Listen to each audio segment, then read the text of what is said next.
And that's why political people and Democrats have an important role to play in making this transition happen. If it can happen in space, we have to ask ourselves why it's not possible to happen on Earth. Thanks very, very much for your attention.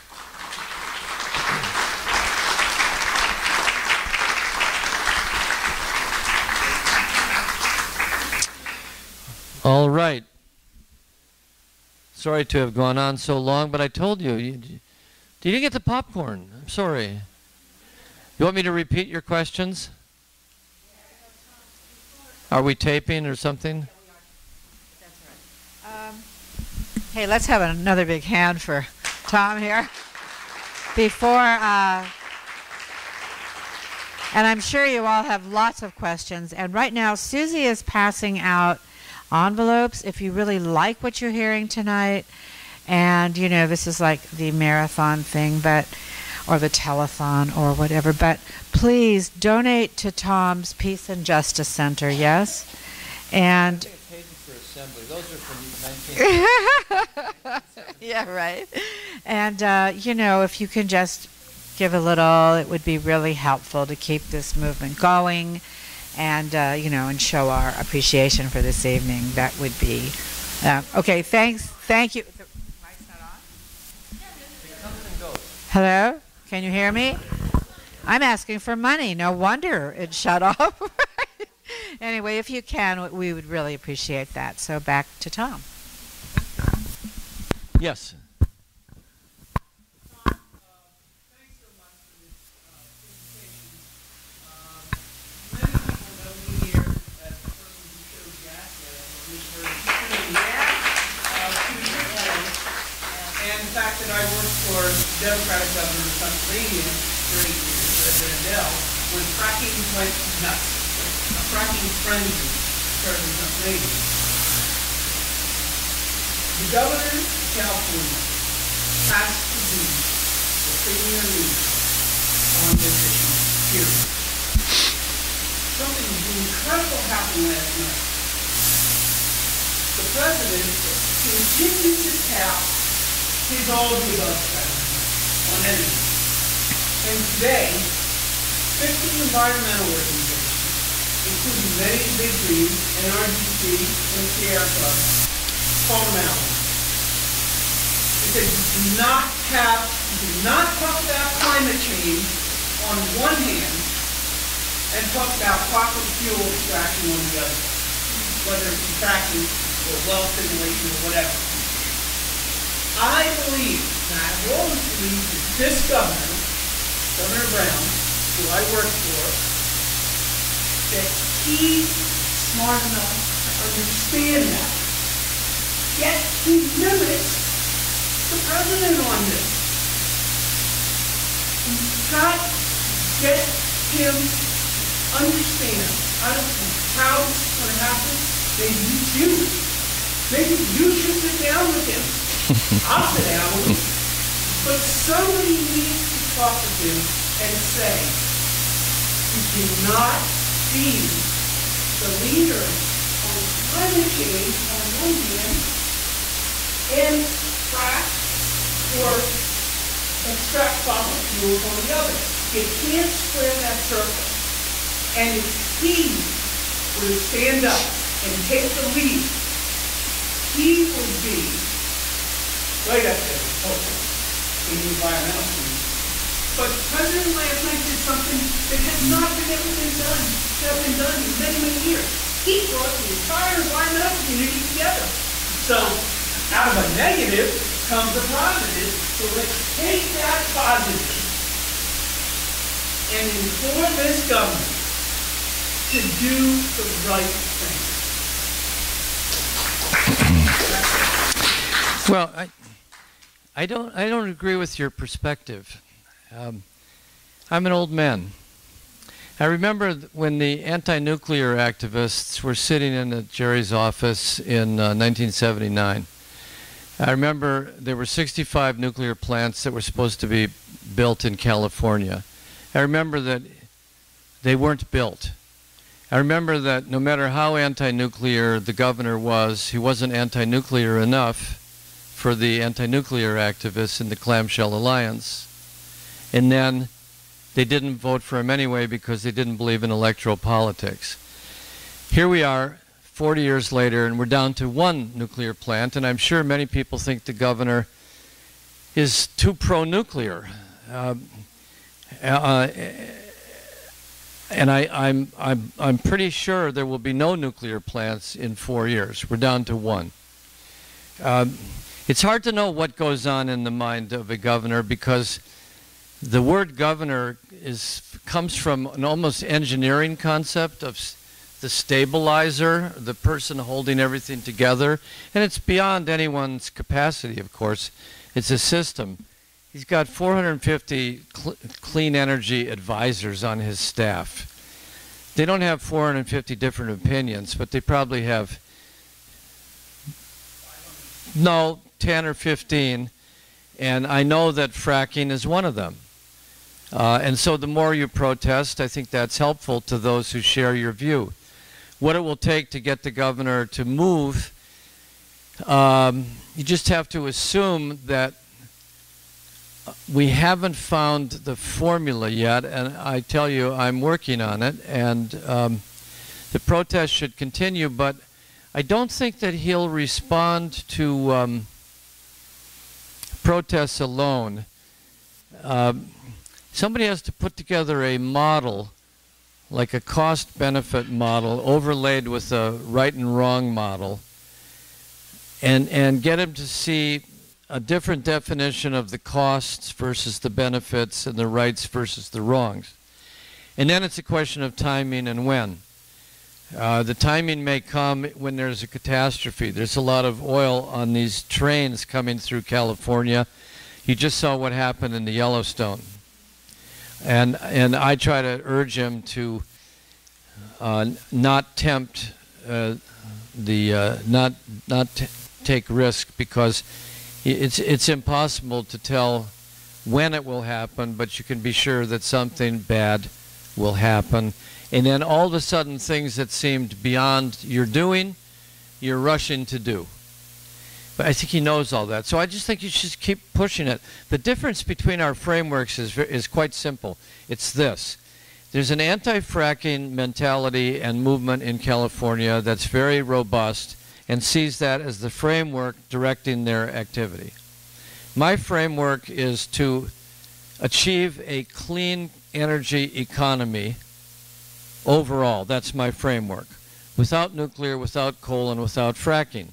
So fracking for me is an issue to be dealt with within the struggle toward a clean energy economy, where Jerry Brown has been, a very good leader.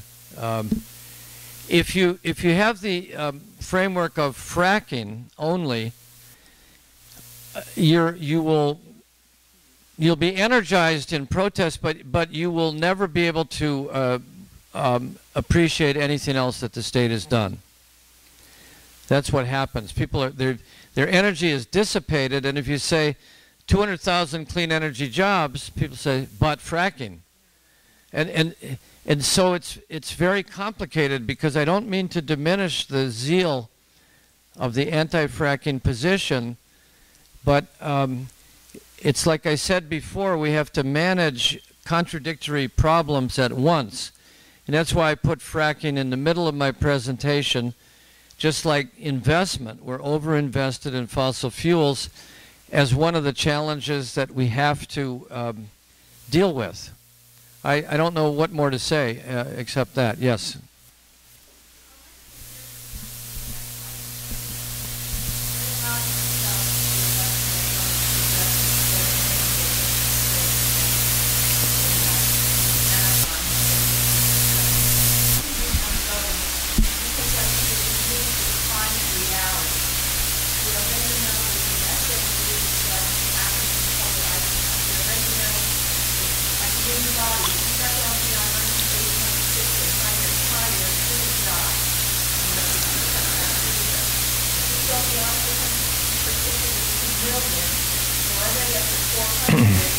planet has been powered for us to die. So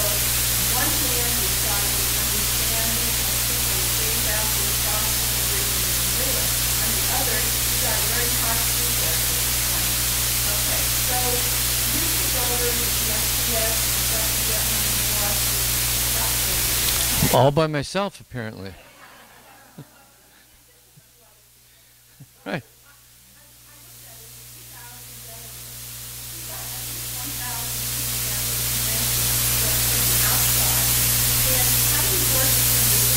Yeah, when is the convention?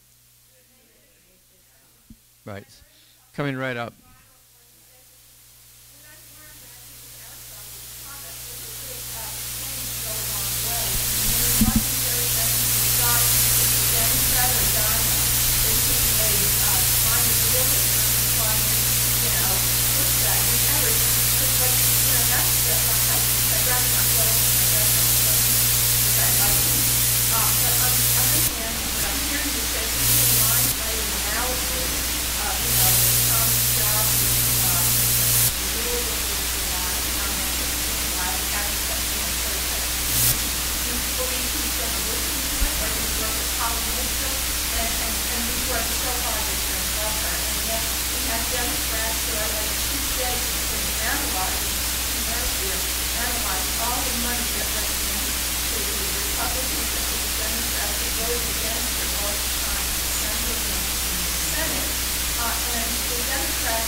It's not going to happen. Why are you a delegate? You don't belong there. You should be in jail. You should be in the streets. Why are you doing this to yourself?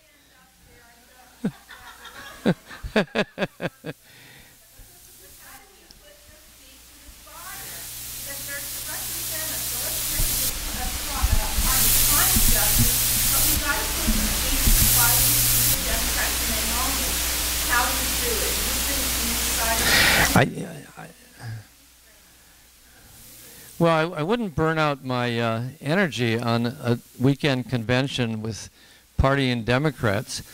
And they bite at each other's feet and they snap around and they're more dangerous than gargoyles with each other. You've got to be very careful going in there.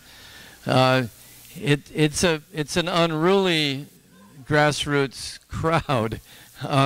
Nothing will happen except that there'll be a parade of very important future candidates. The second thing that will happen that's kind of useful is there'll be caucuses where people can meet each other and exchange cards. The third thing is you bring your yellow pad and get names. But to move the Democratic Party, you have to move outward to build precinct-level organizations and then affect your immediate politician. One thing that is left to us among the very few ways we can influence politics is they do pay attention to noisy, smart, patiently aggressive people in their district who vote. If you just said, I'm in your district, 5 of us are here today standing with these signs, we have 2,500 email addresses of registered voters in your district. We are going to hit send immediately after you meet with us as to where you stand on fracking. That would have more effect, in my considered judgment, to give a short answer, than almost anything, because they really get disturbed that you're telling 2,500 voters that you're bad. There's other things you can do. Shame them, yes. Publicity, yes. Civil disobedience, yes. But in terms of the effectiveness, you know, they don't think very highly of Democratic clubs because they think they're above you and you're more trivial. They worry about you only for one reason. They want to control your endorsement vote, but also they don't think you'll ever grow. They think you'll grow in old age and die, and then they can be replacing you with their staff and others they select. But if all of a sudden some club said, well, actually our growth has been you know, multiplied by 10 over the past 2 years, and we expect to have like 1,500 members, and we have an email list of 10,000. I don't think they don't know. I think that would rattle them. That would be my advice. And I don't know why that's so hard. You vent very well. So a big collective vent of people would be a good tactic if you're a delegate. I'm not advising, you know, a graduate student at UC Irvine to do that. But if you happen in life to now be a Democratic delegate or alternate, that would be my advice, to really meet a lot of people at the convention, hold your fire, build your list, get in the doorway of their office with a local newspaper, announce that you've got an email list of 1,000, and you're going to hit the send button. And if they don't know what the question is, it's already been emailed to their staff, and you're just waiting. You should all stand with your fingers in the air to hit send, and then follow up.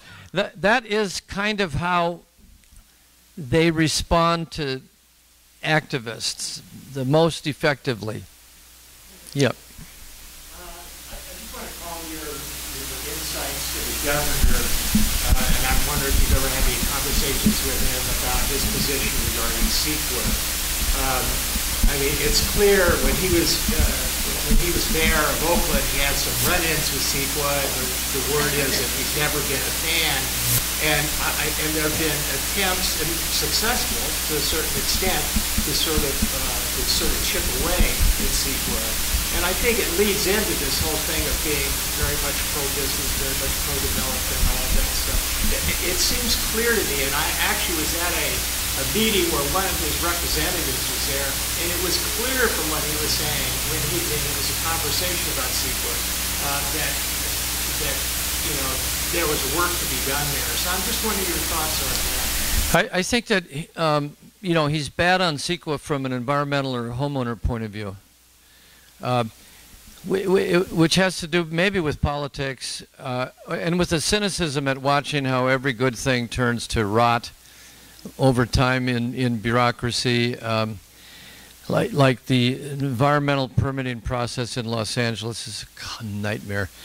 This one guy wants to build a double mansion on a creek bed, and he just keeps moving forward. You think, well, this is impossible. He can't possibly. Don't we have CEQA? Don't we? And he just keeps moving forward. And his brother's already in jail on a Ponzi scheme. And you wonder, what does it take? I think probably Brown is influenced by politics. Like, there's a lot of people in his labor constituency that think CEQA prevents construction permits. So to move him, I think it would be helpful to get labor in an uproar about his cutbacks on, try to prove that actually CEQA is in the interests of responsible development and union jobs. Because I have a feeling that a lot of what he does is representative of the needs of the coalition that he's assembled. And so to get to him, you have to think in that coalition, okay, if you could get the Sierra Club and the building trades to say no on a CEQA bill, and it was complemented by rational argument and by a petition, you'd have an effect. I'm not defending it. You asked for an explanation. I'm your clinical explainer in this case. Yes.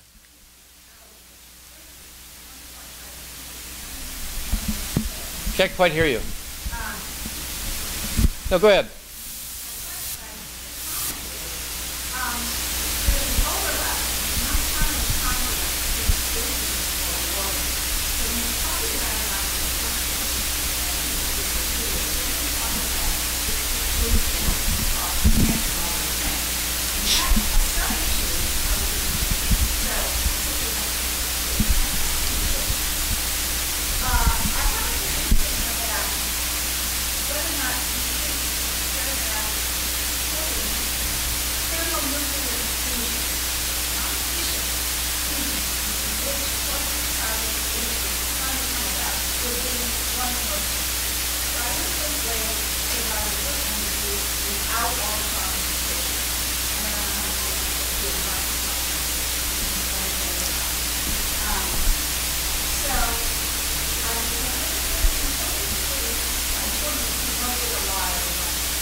Not a mole for...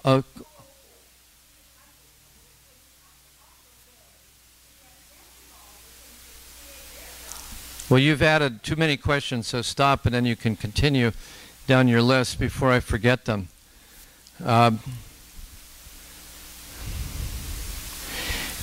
Fusion is over my head. My colleague John White from CERT says that we should support fusion research. I pay him no mind. I trust him. I say, take it to the governor, see how it goes. But it's not a solution to the immediate climate crisis. By contrast, black carbon and methane and the other ones that are called, I hate the terminology, you'll never find me using scientific language, but they're a category of greenhouse emissions that have that are more potent in the short run and are short-lived. That is, they will fade away much more rapidly than carbon. The crisis now in front of us, another crisis that absolutely no one realizes is here, is that we have to make radical reductions in the black carbon and in the methane. That, for example, is in the fine particulate matter that is generated around freeways, because if we don't slash in the short run, we will go hopelessly off track in trying to get the reductions we need by 2050. In other words, we have to go faster to stay where we are, because those short-lived pollutants are having a terrible effect. They will go away sooner. The reason that this is important politically and morally is they also affect urban communities, communities of color, low-income, working class, the people that live next to the freeways. The pro tem of the Senate, Kevin De Leon, has 7 freeways in his district. And if you want to get Latino working class voters, you have to talk about the impact on their lives and their lungs of the congestion on those freeways. And that means you have to talk about pollution instead of emissions. It's a distinction that is without a difference. As long as, if you tell people we need to reduce pollution in order to improve the life of your children, it's the same thing as we need to get carbon emissions down to stabilize the planet, but people understand what you're talking about. And if you can't say it at the door, go away. Don't be a Democrat. You have to say it at the door. Our business is talking at the door, not science and not abstract intellectualism. And so everything I do is to try to get people to understand this, because I am shocked at how polls show people don't see any connection between the climate controversy and health. And I'm realizing it's a substantive problem, maybe, but it's also a language problem that Noam Chomsky should understand but doesn't seem to. You have to listen to what people say and the words they use to describe what you want to talk about, and then talk with them incorporating that language. Whether it's in love or war, if you can't understand what somebody's saying, you can't do it. So we have a long way to go on this. The governor slips into this kind of talk all the time, and I say, no. So I'm guilty of saying, talk about pollution, talk about how your kids' lungs will turn into like burned rubber bands after 6 years of living in an inner city slum and trying to be a track star to high school. And that's because of this stuff that is killing you, that by paradox you can't see. You can't see particulate matter. So please don't talk to me about particulate matter since I can't see it. Just say pollution that is destroying your lungs, and then slowly try to talk about what the science is on that.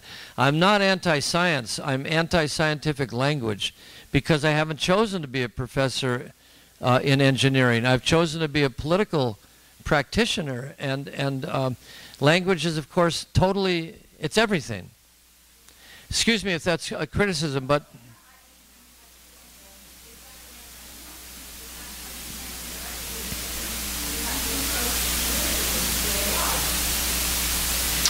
yes. George Lakoff, what's happened to him? I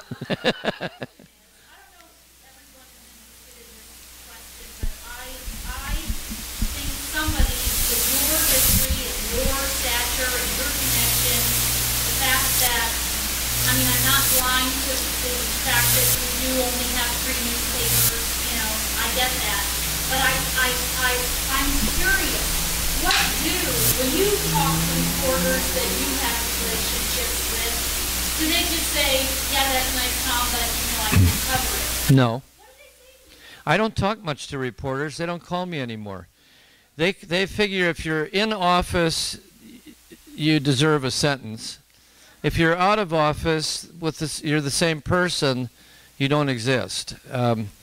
They respect me, but they forget that I exist. And they say, oh yeah, what are you doing? There's some exceptions, but generally that's the rule. The other problem with the reporters is they think incorrectly that if they quote me on anything, they have to quote the opposite from somebody. So it's kind of a wash. It's like on the one hand this, on the other hand that. So I much prefer, you know, blogging and editorial opinion writing. Even op-ed editors, whom I respect and need, always are trying to change my opinions. They call it, oh, we just want to conform it to our style, but when their style includes their philosophy.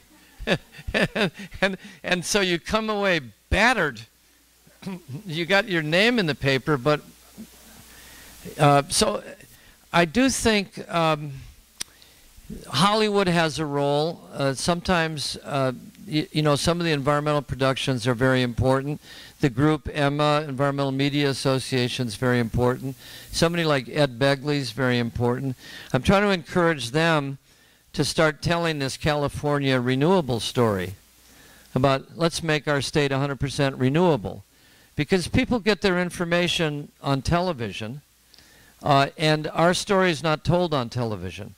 On the other hand, the fossil fuel industry is always saying that because of Jerry Brown and environmentalists, the price of gasoline is going up, the lights are going off, and they keep repeating these television ads.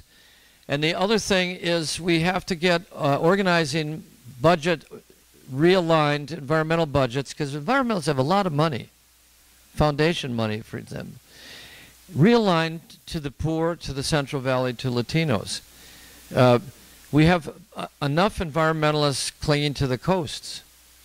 Getting them inland is the great challenge to keep a majority moving in the right direction. And that's why I think the formulation about a clean energy economy implies to people you're talking about jobs, and they certainly prefer clean energy jobs to dirty energy jobs. That's no argument.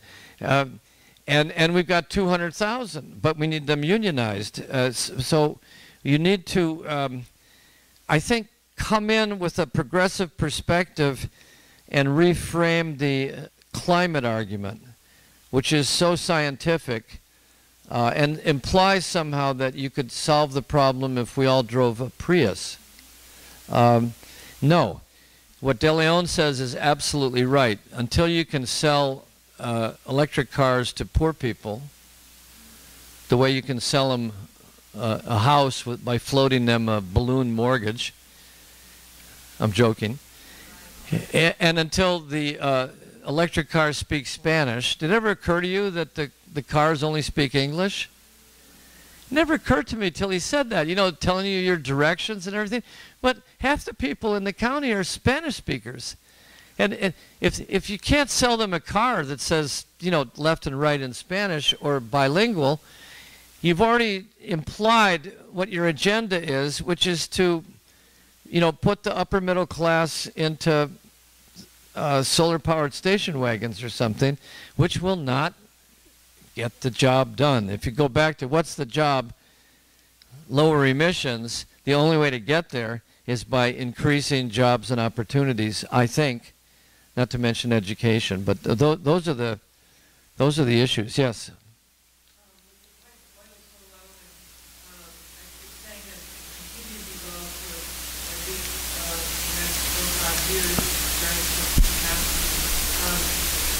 What are your thoughts about trying to stop people from guzzling gas and from turning their trends where people now are going to buy more gas cars?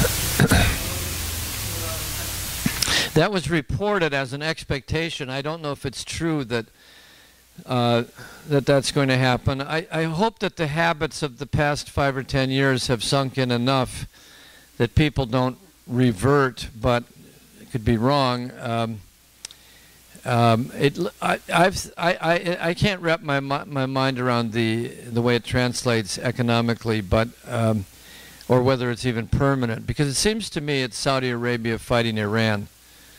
That it's all about trying to destroy Iran, and they weren't giving any thought to what the price of gas in the United States is going to be. It's the Saudis want to destroy the Shiite kingdom, and they think with American and European sanctions, lowering the price of gas will make it impossible for the Iranian economy to succeed, and then it'll be overthrown, and then we who are Islamic can all live in a Sunni world instead of a sectarian Sunni Shia world. It's madness. But you're right, there's an impact it's going to have on our energy politics, and I'm not sure that I can understand how it's going to play out. Thank you. Hey, yes? Yes?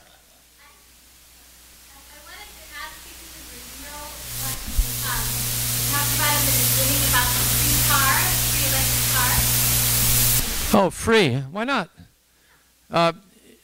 Here's how it works. $199 monthly payment. Okay? That's first. Second, could be the Fiat, can be the Nissan Leaf.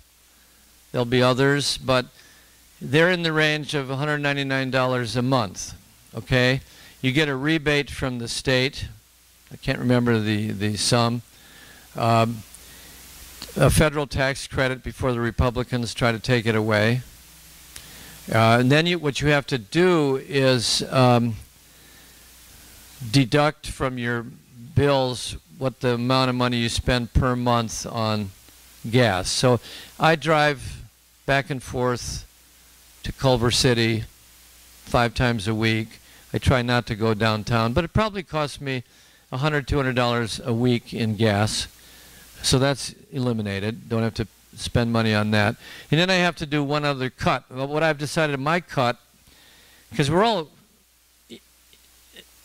pretty wasteful people compared to, Vietnamese or most of the people in the world. So I figured I'm not going to go spend money on breakfast anymore. That's it. It'll be zero cost. And why is that important? Because I can't figure out how people's habits change. And there's a lot that goes into a decision to buy an electric car. I had like the first in LA 20 or 30 years ago. It was a retrofitted Volkswagen with about 500 pounds of batteries attached to the bottom. And my future wife was out in Malibu, and I could just barely make it to her house, or I'd have to pull into a gas station along the highway. And I think it contributed to my charm, but I knew this was not going to work very well for the American motorist. And it's amazing now, that you can get a reliable zero-emission car with an electric battery, and you can go 50 miles to 150 miles a day depending on what you choose. If you choose to spend money, as opposed to my option, there's a lot better cars out there that cost more, but then people would say, well, he can afford it and I can't. Or there's always an argument. So I'm trying to get rid of all arguments, and my advertisement will be, now what's your question? You know, like, it costs no money and it causes no emissions. What is your problem? And I think there's a lot of people in LA who already have a second car. So you could start with that. Just get a Fiat for your second car. It's an excellent engine, 0 emissions, lasts you a long time, and it gets 75 miles a day. So what do you need? You have your station wagon, okay, so keep that, but don't have 2 station wagons. I'm trying to figure out with my friends, what is the psychology of getting somebody to make what is apparently a big lifestyle shift. And I thought the cost argument was the biggest. But maybe the biggest is just people don't like to change their habits. What do you think? I don't know. Huh? Habit? Yeah.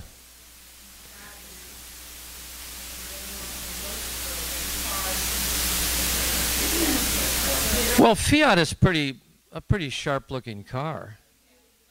The Nissan Leaf, I think, my son says, never, don't come near the house.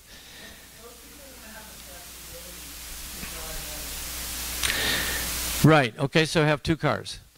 Now do the numbers, I don't know what they are, but how many people in Los Angeles County have 2 cars?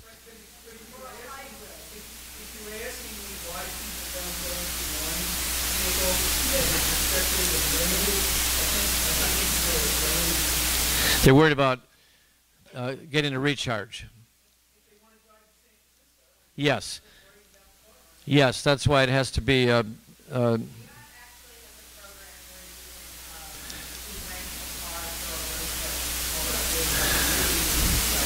but you have to pull in somewhere and they give you a new battery. I believe it, but I think that is a big problem. Here, one last point about the train, the governor's train. How that fits into this strange picture. I personally, as you can, well, maybe you can't imagine, I'm no fan of trains. I always think people who like trains have to come from New York. That's how prejudiced I am. They like trains, they must be New Yorkers. All right, so I'm trying to get over that. It's only taken 10 or 15 years.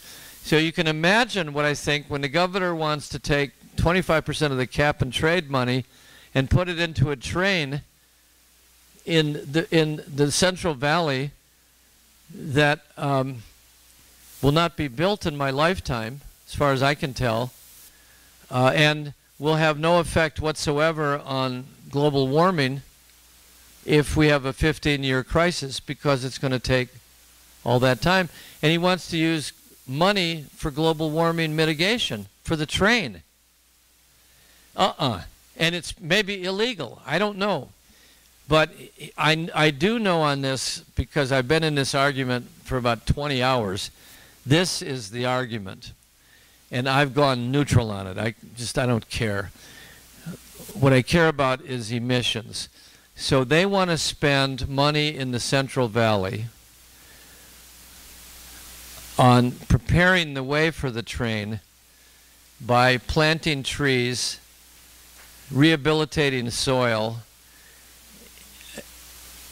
electrical efficiency measures that I don't understand, but that save a lot of waste before the train is ever built. And I call it their "how green is my valley" strategy. And the reason they want to do that, of course, is that it's illegal to use that money unless you can demonstrate reductions. So they're going to spend all the money on reductions whether or not the train is built. And you could never get the people in the valley to favor public spending on environmental protection, but in preparation for a train, Jim Costa of Fresno, he's there. He's down for that. So that's how this stuff gets hammered out. It's improvised, it's compromised, it's unpleasant. You have to give up on some things, but I'm reasonably confident that most of that money will be spent on the environment in the expectation of a train, which may or may not ever come. So that's how the governor justifies it, and he's going to face a legal challenge by environmentalists, and either way it'll be okay. Either the environmentalists will win and the money can be put directly into climate mitigation, or the environmentalists will lose and the money will still be put into climate mitigation out in Kern County, where Kern County is like the Mississippi of this movement. It's terrible out there. Yes. Last question.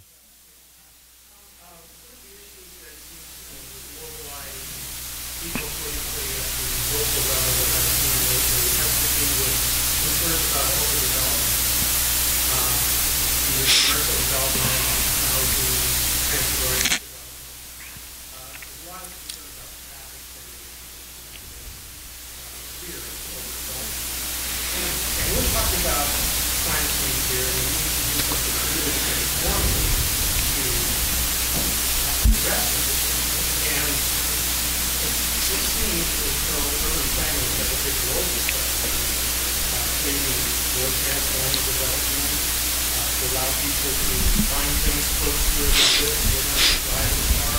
There's social justice issues involved, there's housing creation, people don't have to live way out in their own valleys and drive back in here, create all that. So I guess my question is, do you think we can, is where we need to go with the carbon reduction? Like this needs to be a little more ambitious than all that, but we want to get more for denser, animal, livable communities right here. Well, the environmental-oriented developers will certainly try to sell you on that priority.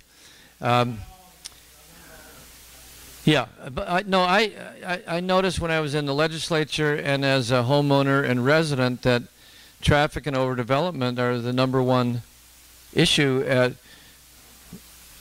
If you go into the political sphere, certain words are never used, like renter. I've never heard the word renter ever used among politicians. And what? Oh no, density has become trendy. So what's the solution?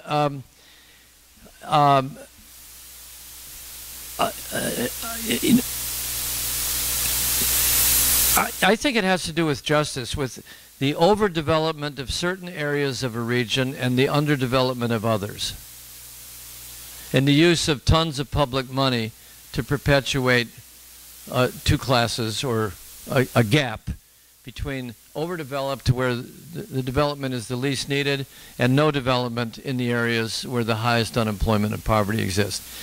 And I've tried every way possible to fight that, and I've found it to be impossible, except there are significant amendments and modifications and changes that slowly occur, including CEQA. And even when you get those, they get undercut gradually by moneyed lawyers, developers, bought off city council members. So the empowerment of neighborhoods, along with city employees, the neighbor-labor alliance, is the key to offsetting the worst of it. If you get the construction trades and the developers putting money into politicians against neighborhoods, you'll always lose. If you can find something that's beneficial for public employees and homeowners and renters in combination, you can win elections. If you can eliminate or mitigate or cut back on campaign contributions, all the better. All of the above. It's a fight for quality of life. I agree with that. Where climate comes into it is that these things that they call externalities, or unavoidable consequences, actually consists of trucks and cars piled up in traffic, driving 5 miles an hour, emitting carbon pollutants into the air, and you can see them by satellite. You can see them by mapping. The intensity of global warming that comes from congestion alone has never been quite mapped or spelled out. Even my old friend Denny Zane, who used to be fighting for renters in Santa Monica and now is into building trains and transit stuff that I still don't understand, he wants, and he'll get you to increase your taxes for another many billions of dollars for to lessen traffic density in Los Angeles County. I'm laughing because I've seen this story so many times. You'll vote for it, you'll complain about it, and off the money will go. And then you'll be saying, why am I still in traffic? Or why do all these trains we have not carry anyone? Well, that's the way of the world.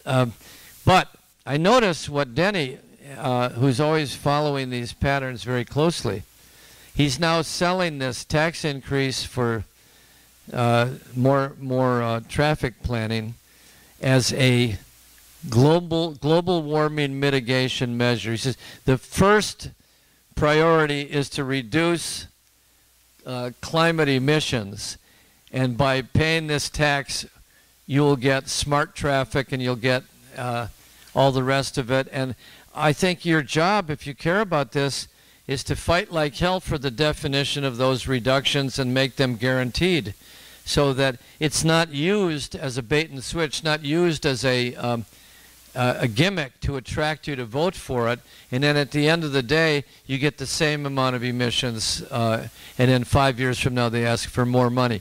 I think that's an important one, but I still think 6 million electric cars is more to the point.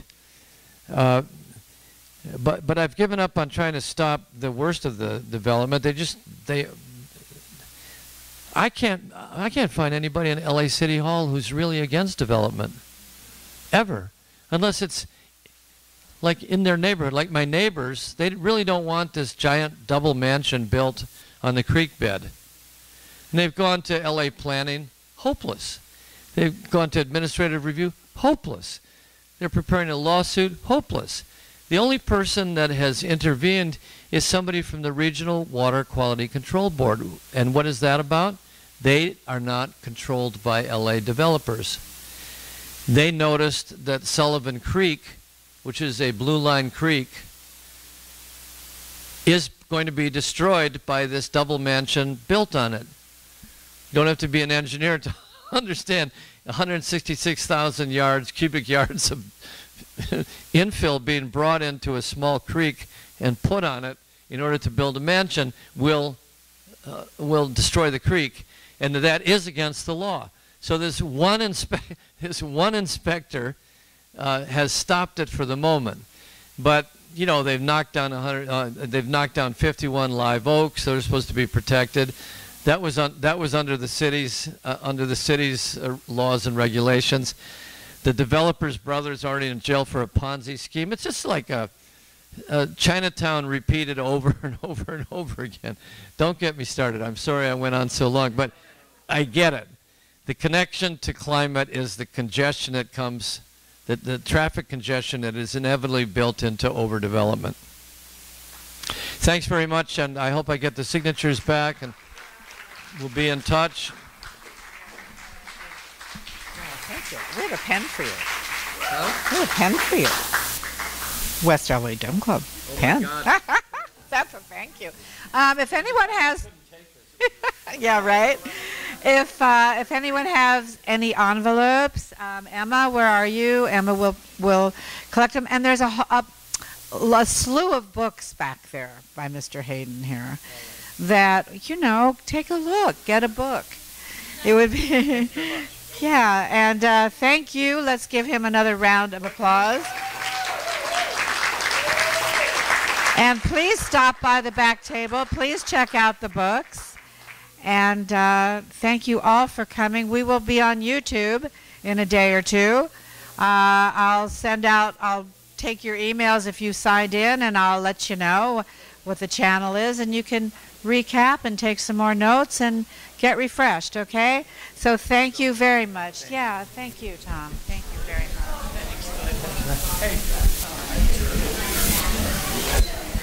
Nice job, Laura. Thank you, honey. Honey.